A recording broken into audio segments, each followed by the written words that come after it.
Greetings, everyone. Welcome to Before I Do, the show that covers what should be done before saying I do. This show is for those of you engaged, dating, want to be married, don't know if you want to be married, single, swore off the other who you want to marry.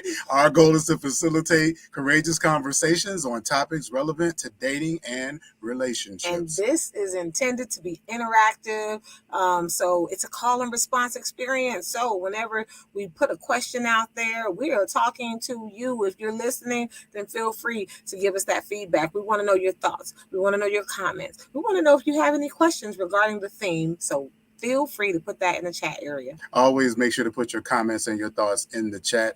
We have been so excited about this series, and tonight actually is the culminating show in regards to the 5 love languages that we have been covering. Have you enjoyed it? I have. How many love languages are there? There are 5 love languages. Okay, absolutely. That's it, huh? Just 5. And you know, we have we've covered 4 of them, but tonight is a special night. Let me rate. Where's the bell? I need to rate. I'm going to be ringing the bell a lot tonight, or requesting to ring the bell, because tonight's topic personally is my number 1 love language. And again, for those of you who are just joining us, we have been covering when love languages turn toxic. So we've discussed 4 of the 5 love languages, of course, based upon the best-selling book by Dr. Gary Chapman. And obviously, relationships and individuals are always clamoring to figure out what your top 2 love languages are, so that we could speak to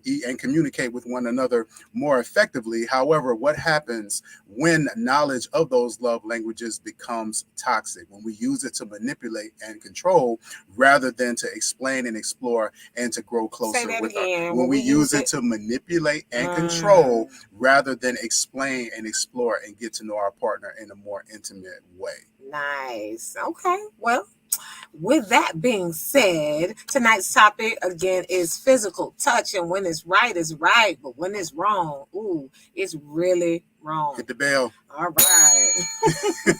All right. So physical touch is a nonverbal love language that people use to let others know they are cherished. The physical nature of this language, it leads some people to think that it's simply about satisfying sensual needs. And yes, I have to say sensual that way. Yeah, right? I was curious as to why you needed to say it that way. Well, I don't know. It's just hard not to for me, right? So physical touch is not just about satisfying sensual needs, but it's about desiring physical touch is usually attached to feeling seen, all right, and feeling safe. It's not, again, about sex, okay? It's not just about sex. All right, so that would be a big misconception that can land you in a place that you don't want to. And it is very offensive to those of us who are physical touch people. We are very offended by the fact that you all believe that just physical touch means that we're just thinking about and want to have sex all the time. It is very offensive. Is that not true for you? I mean, the point is that sex is a part of physical touch, but it is not the totality. It's not the totality. It's not everything that we get out of it, and it's not even the most important. Okay, it may be one of the most important aspects of physical touch. Tell the truth, somebody. Okay, amen. But it is not the only aspect of physical touch. And as you mentioned, the idea is to feel seen, to feel safe, to feel desired, to feel wanted, to be considered, and so it is a whole lot that goes into that dynamic. Somebody testifying in here this evening. All right. All right. So for those of you whose love language is physical touch, again, not to be confused with, it's not all about the sensual, right? Touch equals love. Yes. Touch equals assurance. Preach. And touch equals care. Facts. Let me rewind Please that bring that back. again. Touch equals love. Touch equals assurance, and touch equals care. I'm sorry, y'all. That sounds like the hook to the next, song out there, Touch equals love. Touch equals assurance, and touch equals care. It don't really rhyme, but that's all right. Those are the 3 things that touch means, and it's really powerful. If this is your love language, you define it. Define it for the person that you are in a relationship with. Because if your partner doesn't understand physical touch, it will help for you to define it. For me, touch equals this, and touch equals this.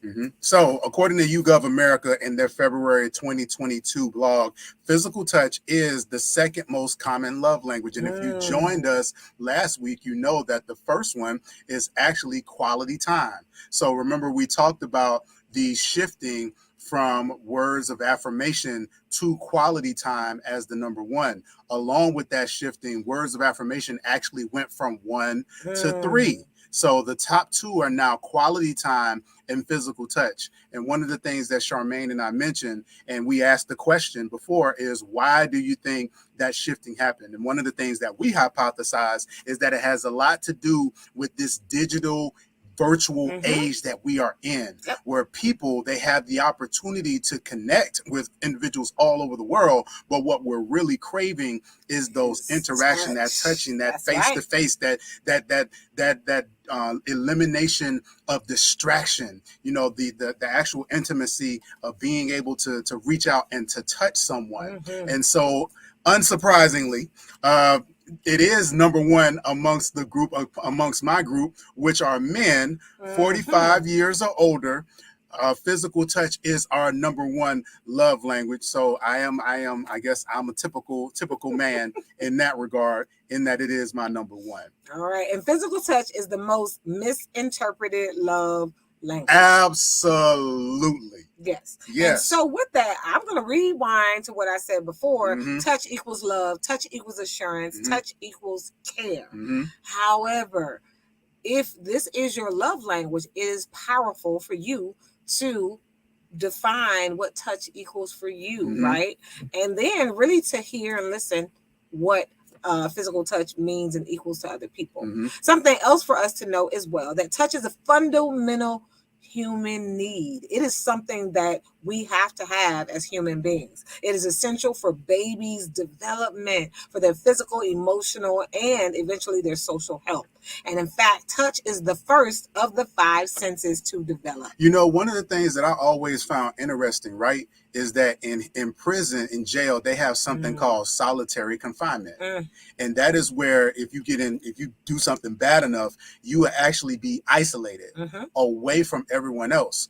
Well, what's interesting about that is if you watch enough prison shows or prison movies, you would be like, well, that don't sound so bad, with all the other things that could conceivably happen being around other prisoners. But think about what that says about physical touch and interaction, and how important that is when to punish a prisoner or another person. You separate them from anyone, where you just have them by themselves. And so that is, I think, a really great validation of how important physical touch is. And there's scientific research that when a person is in solitary confinement, it is the worst form of torture ever. It changes the dynamics in their brain, and it really alters their mental health and their capacity to function. And so it is not a healthy thing. Touch comes before sight. So not only is touch the first of the 5 senses to develop, but it comes before sight, before speech, and it's the first language and the last. And it always tells the truth, according to Margaret Atwood. So again, that quote is touch comes before sight, it comes before speech, and it's the first language and the last, and it always tells the truth. That's real. So that's by Margaret Atwood. Great quote.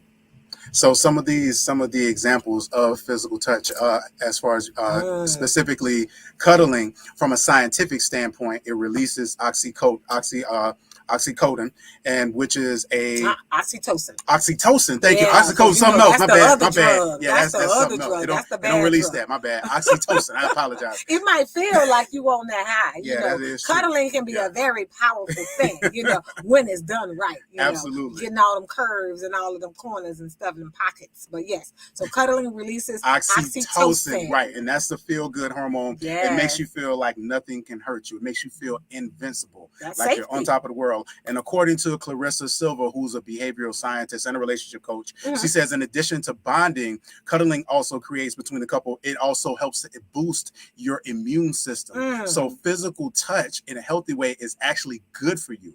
It's good for your body. Absolutely. All right. So let's get into some of the examples of physical touch. according to a couple of examples, when we talk about physical touch and what it potentially looks like, we're going to share with you a couple of examples of physical touch. And so one of them is kissing. Kissing. Absolutely. So, so kissing is one of the easiest, and that's one of the most effective ways to show your physical love to your partner. You can kiss the lips. Okay. You can kiss the neck. All you right. can kiss their cheek. You can kiss their forehead. I can do all y'all can't see me because I'm on camera. Or you can kiss their hand. And in many cultures and throughout history, kissing has been shown as an act of respect, as a greeting, or as an opportunity to be affectionate. Absolutely. In some cultures, it's almost rude if you don't greet with a kiss on both sides, right? Exactly. And so that can be a very powerful thing and a cultural, misunderstanding if you're not even aware of that, right? Absolutely. And it's not even bad. In our Western world, we have issues when we see men kiss, right? Right. But in some cultures, like that is literally a sign of respect. Absolutely. It's not a big deal. All right. The next one is holding hands. Right. And so holding hands with your partner in public or in private, it's an easy gesture. It can immediately release mood-boosting endorphins. Parents often hold their children's hand for protective reasons, but also for physical connectedness. Absolutely. So I love that. Yep. And so we just talked about cuddling. So cuddling, of course, is physically wrapping yourself around your partner, bringing them closer together. It's physical connection. It's emotional connection. Your partner may be the big spoon or the little spoon. We recommend swapping. So sometimes you may like being held. Sometimes you may like to do the holding. So that's right. And then the next one is skin to skin touching. So I love a lot of these because a lot of these you can like connect them. Like, so if you choose to cuddle, you might choose to cuddle with your clothes on. This one, you might choose to cuddle skin to skin touching. So you might not have your clothes on. But skin to skin touching is a very powerful thing. Touching can be sexual, but it can also be non-sexual and still intimate. Absolutely. A lot of times when we're hurting, we need that connectedness. Skin to skin touching can be a powerful thing. Dragging your fingertips across your partner's back. I'm going to try that right now. Go right ahead. We off camera. Yeah. Hey. So dragging your fingertips across your partner's back or neck can be an intimate expression of love. And touching your partner's hair. I'm going to do that again. Yeah. I remember we had a pastor that said that when he would drive hundreds of miles with his wife and family in the car, all it took was his wife to reach over there while he was driving and to stroke the back of his head, and she got another what, 50 miles out of it. Another 100 miles, 4 more hours or whatever. Yep. So another one that is a lot more platonic is sitting side by side. And so sitting close enough to be touching your partner is an easy way to signal that you love them, being in close proximity to them. Maybe you're out to dinner, and rather than sitting across from them and facing them, which can be great, but sometimes choosing to sit next to your partner, it allows you again to have that close proximity and to also have a different type of experience. So yes, and the next one is tickling. Now I'm gonna tell you like this one. This one, y'all gonna have to help me out with the whole tickling, okay? Because there's just some cultural things here. All right, some people when you tickle them, you might get punched. Okay, everybody ain't about that life. Everybody is not. That is not about that life. But no, tickling can be a great way of providing some physical touch, getting you some laugh therapy. So some individuals may not like to be tickled, but tickling is a physical expression of love. And and if you're not sure if your partner likes this, then you probably should ask and get consent because you might not get the result that you want if they don't like to be tickled. Yeah, definitely check in on that before you get checked. So this actually leads us right into our Speak Now question of the night. So the question is, even if physical touch is not one of your top 2 love languages, even if it is not one of your primary love languages, are there times when physical touch is important to you? So even if it's not one of your primary love languages, are there times when physical touch is important to you? If so, what are those moments or those situations? What is your preferred method that you would like to be touched? So Charmaine, what about you? And while we're discussing this, we're asking you to put your comments in the chat about if physical touch is important to you, when, and then how would you like to be touched? So Charmaine, what about you? All right. So for me, physical touch Physical touch is important to me. I mean, as not just being in a relationship, but just even in a relationship with my children. And so it was important to me to be able to hug my husband, hug my children, hug my family members. So it is important. And I miss those hugs, especially when you get older. You start, you don't see your family members as much anymore, and so hugs are very important, and really taking advantage of those. And so for me, it's a hug. Hugs are big. I understand, especially post COVID society, that I got checked one time. I went in to go for a hug, and it was almost like if it was a slow motion replay, instant replay, like the sports have the instant replays. I kind of like opened up, and the person was like, and and it was one of those reminders for me to get consent. Absolutely. Right? Just because I'm comfortable hugging that person, it doesn't mean that they're comfortable hugging me. Absolutely. People are, are responsible for their loved ones when they go home. And so, some people are very protective of their space in a post-COVID society. And we're actually going to get into that when we talk about some of how physical touch can turn toxic. For me, obviously, with physical touch being my number one, and it always has been, because I come from a touchy-feely family. And so what I found is, even when I'm seeking to encourage someone, I may put my hand on their shoulder. I may, grab their hand, just allowing my encouraged touch to be a part of my encouragement to someone else, and how I receive encouragement as well. One of the challenges, though, and I'll speak personally, is not having to depend on that physical touch so much for your well-being, where when you don't get it and you don't receive it, you're just falling apart and don't know how to function because you haven't had sex, because you haven't been able to kiss your partner or hug them. Being able to not go to pieces when that happens is an important part of being able to manage your being a physical touch. So hope you all again enjoyed that question. Be sure to put your comment in the chat on if physical touch is important to you. If so, when, and what is your preferred method? We're going to take a quick commercial break, and we'll be right back with more before I do.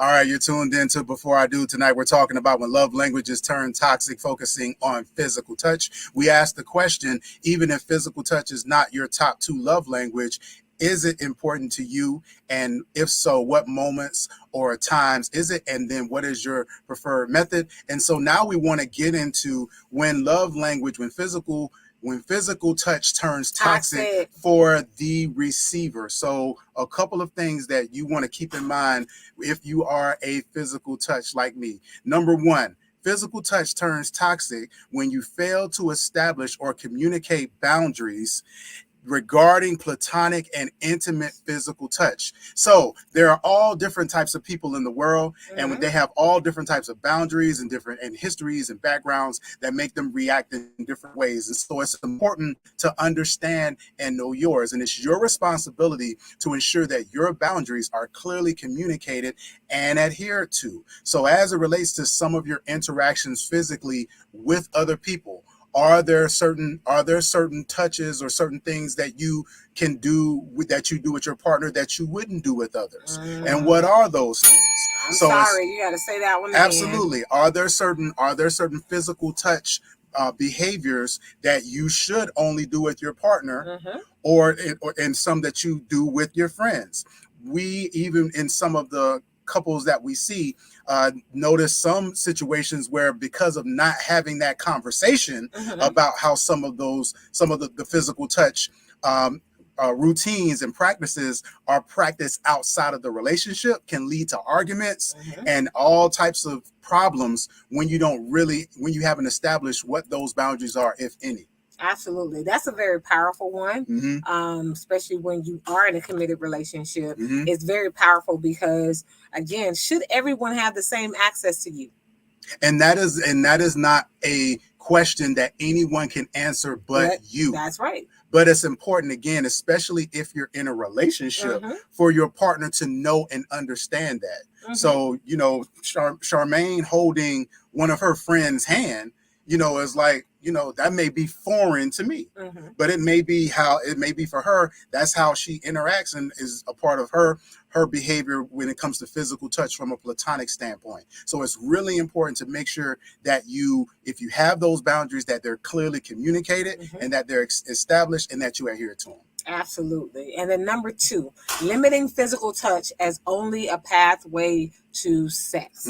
So meaning the only time you allow your partner to touch you is when you're ready to have sex, like that can be a challenge because, if that's the only time you give them access to you, then it's really, you kind of cut them off to really and limited them to just your terms. Right. And again, then touch only becomes a mean to an end. And so it can backfire for you as a receiver when it's only, I only want to be touched when I'm ready to have sex. And so we want to be very careful of that. And so when you hear that someone's love language is physical touch, it can be easy to assume that this means sexual touching. You don't want to perpetuate the stereotype, but that's not necessarily the case. And that's according to psychotherapist Rhonda Richards Smith. And so we want to make sure that just if it's limited to physical intimacy, and that's just one part of the big picture of intimacy, sexual relating is one aspect of physical intimacy and physical relating.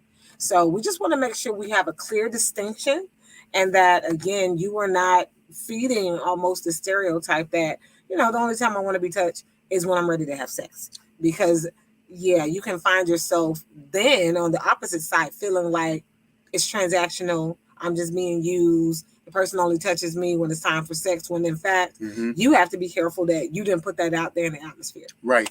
Now, this last one, number 3, is probably the most important, because it not only has ramifications within your relationship, but it can have ramifications for you professionally, and in your lively and in your freedom and your liberties. So number 3, physical touch for the receiver can become toxic when when you ignore the legal ramifications of assuming other people are comfortable with physical touch.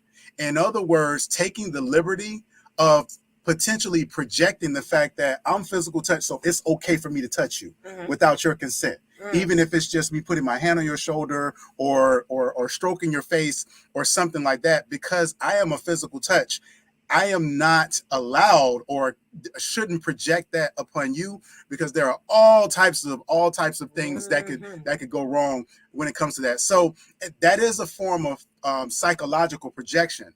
However, instead of it being based on the negative parts of ourselves, it's actually attributed to characteristics that we deem as positive or redeeming. So we're doing it because we believe it's positive and it makes me feel good, so it's going to make you feel good too. And if you leave it unchecked, in extreme cases, it may potentially lead to accusations of sexual harassment or sexual assault. Now, according to Plain Street, 75% of sexual assault offenders are either acquaintances, family members, or romantic partners of the victims. So that means that only 19% of the perpetrators are strangers. That means, and it shows that most often it is those who are familiar with victims who are at the greatest risk. So it is so important that just because physical touch is your love language, that you not project that and act upon it on someone else without their consent. And you know what? And really, I know we talk about this show is for if you're dating, if you are thinking about getting married, maybe already engaged, maybe even you're watching and you're already married. It is very easy to give yourself permission, right? And to become very comfortable in how you engage your partner, right? There's even a mindset that some of our young people have, that because I'm dating you, that I have full access to you. Right. Like, I'm your girlfriend, I can kiss you when I want to. Right. Or I'm your boyfriend, I can grab your butt. Right. Like, and that's not sexual harassment. But again, you don't get to decide that for your partner. I will never forget you. Charmaine is an educator, and I'll never forget one of the things that you and I conversed about was this idea of young, and this is just young people and young. I'll just say young men in school who they will play with they'll play with the young, and it's cool, okay, to grab her and touch her, but then the next day you do it, and now you're going to the office. Why is that? Because again, consent is ongoing. Just because I said yes today does not automatically mean it's going to be yes tomorrow. And I think that's such a powerful thing for us to recognize when it comes to, again, our body autonomy, making sure that we respect individuals and how they govern their body, and making sure you constantly get consent. A yes today does not mean yes tomorrow. Exactly. And that we used to see that all the time with our young men. Well, it was okay yesterday, and listen, you know what? But it's not okay today. Which is why you really need to keep your hands to yourself, and you need to self-govern and self-manage. Absolutely. So we got a comment. Kenny Burke says it's important when around in-laws, as far as, and my wife sits close enough, we touch or she touches me while company is over, because it shows she recognizes me as more important. So they actually, that's a great way of using that, almost like as a, even though I'm around my family, you're the most important person here too. And so, Kenny, I think that is awesome. Yeah, I think that's a really great sign, especially when you're around your family. Yeah. I think that, when either side, as far as in-laws or either your family, I think it does really provide a physical, symbolic reminder of this person is the most important person to me in this room. Absolutely. All right. So we are going to take another quick break, and we're going to come back when love languages turn toxic for the giver. So you all be sure to stay tuned, and we'll be right back after these messages. Welcome to the Couples Academy app. The Couples Academy app is your go-to hub for how to do marriage right. Get started with our app today by perusing our amazing features that conveniently allow you to connect. This app is packed with powerful content and resources to help you grow and stay connected.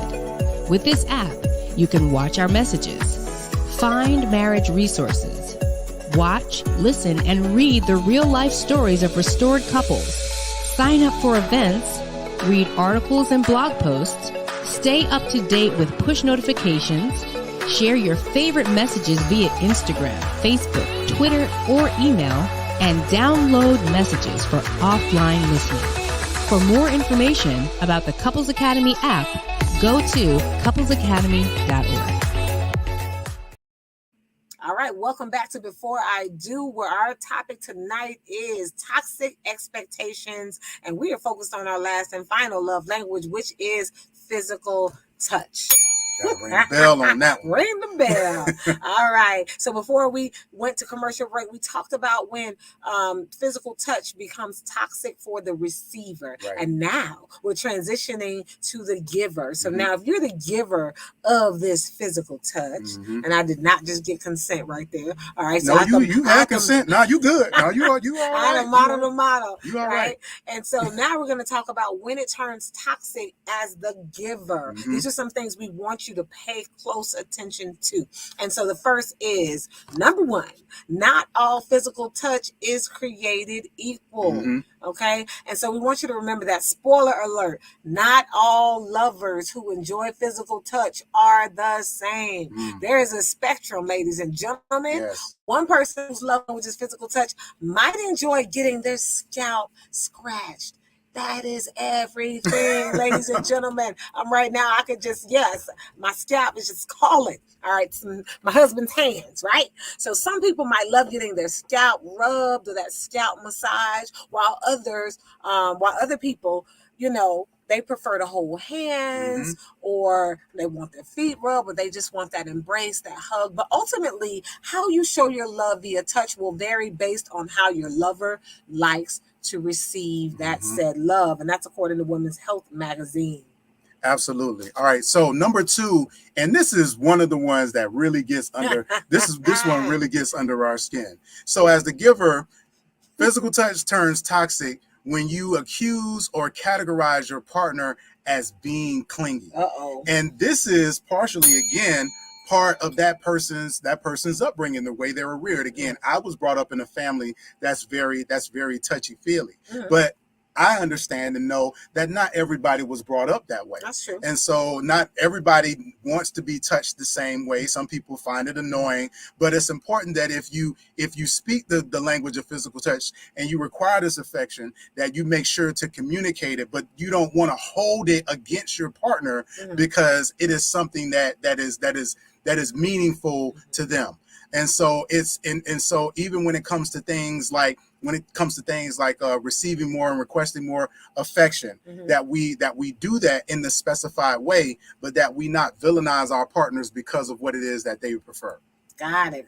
Yep. All right. And our third one says disregarding the when and the where. Oh my goodness. Do we know timing is everything? So the when is time. When is this appropriate? Right. The where, right? Physical location, and even the body parts. Where is it okay to touch this person, and in what environment are they comfortable with? Everyone isn't okay with the public displays of affection when it comes to physical touch. So the key is understanding where the boundaries are, and to understand that the person on the receiving end, that they're good and that your intentions are good. That's really important for them. And you made a great point too, that just because a person doesn't like public displays of affection, it doesn't mean they're not a physical touch. Exactly. It's just that because of the arena that I'm in, I don't prefer it here. I don't prefer it to be in front of everybody. Exactly. But again, as the giver, it's easy to put them in a box of, well, if you like physical touch, you should like it everywhere. And that's not the case. That's not the case. Absolutely. So again, ladies and gentlemen, remember the when and the where are important. So a touch can be good, a touch can be bad, a touch can be confusing, and a touch can just, so knowing that, how the person translates that touch is so important for you to be in tune with them. So a good touch makes a person feel good about who they are. It affirms them. They feel cared about and supported. A bad touch makes them feel harmed, disregarded, in pain or danger or threatened. A confusing touch makes them feel unsure of the relationship or uncomfortable. Absolutely. So again, that when and that where are so important when it comes to physical touch. There's a difference when I grab you by the hand and I grab you by the arm. Exactly. So there's a difference. There's a difference there. So it's again not just the when, but it's the where am I grabbing you. So being very careful of how we are administering that physical touch. Yeah, and I know growing up, and again, I'm dating myself, but just when I was younger, it was a culture of guys, catcalling girls or whatever. And even sometimes if a gentleman would reach out and like try to touch you, and a girl would roll her eyes or, kind of like reprimand the guy. And sometimes she would be called out of her name because somehow she didn't experience that moment as flattering. Right. And it goes back to, some people process that as you are taking control of my person and you don't have that authority. Exactly. And can I say something about that too? So you can rob a bank and get away with it, and that doesn't make it right. It's still a crime. You just didn't get caught. The reason why I bring that up is because you can grab a young lady like that, and just because she doesn't respond in a negative way, it doesn't mean that you were right in doing it. So just because the end, it seemed like it worked out okay, that does not mean that it is a right action. So it's not okay. The ends justify to me. Everything worked out okay. I just grabbed in a club and we ended up dating and everything. That is not acceptable behavior. And again, especially in this day and age, those types of actions will absolutely get you in trouble. Yeah. So we've talked about when it becomes toxic for the receiver, when it talks about the giver. So let's get into some of these safety measures. All right. So number one, things to remember and keep in mind when it comes to physical touch. And as always, these are for both the giver and the receiver. Number one, when in doubt, if you have a question, if you're not sure, don't assume, ask. Good intentions aren't enough. You have to make sure that you are clear on exactly, if you're the giver, exactly what you need, or if you're thinking of providing something, making sure that it is okay with the receiver and what they need in the moment. If you are the receiver, you need to ask for what you need. Absolutely. Don't assume that the giver, that your partner is a mind reader, but make sure to communicate to them exactly what it is that you need. Now, I want to clarify something on this as well. Part of the challenge in asking is that it's easy to feel like, well, if I ask or we talk about it, now it doesn't fit. Now it feels disingenuous. It feels like, I should have known, I have to be able to sense and feel. That takes time, and you're not always going to get it right.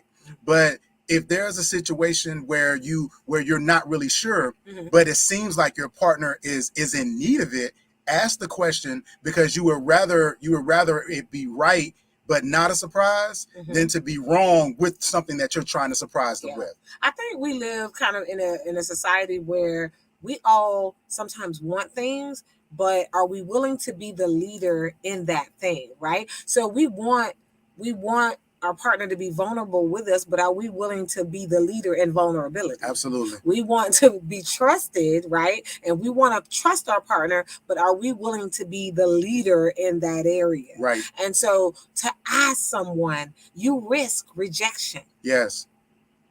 So that would be the challenge. We risk being rejected, but what's the reward? The reward is they might be right on the same page as you, and that's okay. And again, it doesn't have to be lame. May I have a kiss? Now, I didn't have to ask you like that. You have to ask me may I twice. have a kiss? But there's a way to look at, we can talk with our eyes first. Say, may I have a kiss? Do it again. Right? We got lipstick all over you.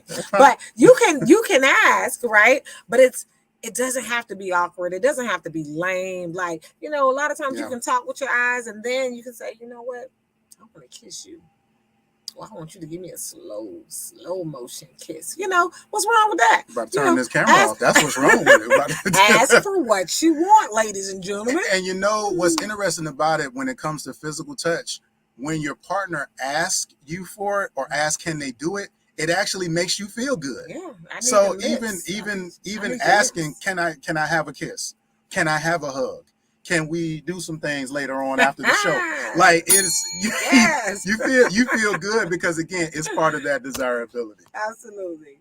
All right, number 2, safety measures. Consider making certain actions exclusive to your partner. Clearly, if you're married, you're dating, you're engaged, you are in a committed monogamous relationship, there should be some exclusivity in the sense that, everyone doesn't get to slow stroke their hand behind your back that leads down to your lower waist. Everyone doesn't get access to your butt. Everybody doesn't get access to these parts of you. Right? If you're married, you definitely know that you have reached an agreement with your partner that there's some exclusivity there. Absolutely. And so you want to make sure that's clear, that you're consistent with it, and that both of you guys, that you're operating in that. Your actions should definitely speak louder than your words when it comes to how you engage others. Absolutely. And number 3, and this is actually for all of the love languages, this incorporates all of them. Look for opportunities to satisfy multiple love languages at the same time. For example, if you're holding hands while you walk and sit quietly, you can that's quality time, and it fills both of your tanks, right? So that's physical touch, but it's also quality time. So if you're giving gifts, you want to make sure that you give your partner a gift, like if it's a blanket or a neck massager or some socks, those are things that are as far as that physically with your body, but that's part of gift giving. So thinking through some of those gifts in a way that also aligns with the physical touch. And then lastly, words of affirmation. So this is one of my favorite things that Charmaine has been doing lately. So lately, when she affirms me, or she'll just come up to me, and when she talks to me, she'll put her hand on my heart. Yeah. Like just unprompted. And so that is, for me, very symbolic of the heart is the core. Mm-hmm. The heart is your purpose. That is the center of you. So when she does that, that is a reaffirming of, I believe in what's inside of you. I believe, and I know it sounds corny, I know it sounds lame, but again, what fills you up is what fills you up. What does it for you is what does it for you. And that's why it's so important to make sure you're specific about what actions and what things as it relates to not only physical touch, but all of these love languages that we've talked about, that you are specific about exactly what you need as it relates to your love language being spoken to you. Mm-hmm. Yeah. So, man, this has been an awesome series. I really enjoyed it. We've been enjoying it. Yeah. We hope that you have been enjoying it. Absolutely. Again, because when it's right, it's right. When it's good, it's good. Yes. But when it's bad, all right, it's not so good. So we want to make sure you stay out of that aspect. And please remember that we are premarital counselors, marriage and relationship coaches. And so we want to hear from you. We want to see you. Yes. So book us for a session. If you're getting married, if you're dating, you were always in a relationship with yourself. Absolutely. And so a lot of times our clients that we gain through Couples Academy, sometimes we have individuals, they just want to work on themselves. Our job is to help you walk well. Absolutely. Whether that be in your relationship with yourself or your relationship with another individual. It is our honor and our privilege to partner with you in your life walk and in your life work. So please reach out to us on couplesacademy.org and book a session with us, either individual or a couple. We would love to meet with you all. Hey, y'all, listen, we hope that you have enjoyed not only the show tonight, but this series on love languages. If you are just tuning into the series, we advise you to go back and watch the other 4 love languages. Send it to someone. It really has been powerful. And so we want to definitely get your feedback, but we are also excited about next week because we are launching Speak Now. This is a Q&A night, so we want you to send in your questions. We are going to be answering your questions live on the air next week, so be sure to text them to 678-200-8996, and we will be reading them and responding to them live on the air next week. Once again, Speak Now Q&A night, the last Wednesday of the month.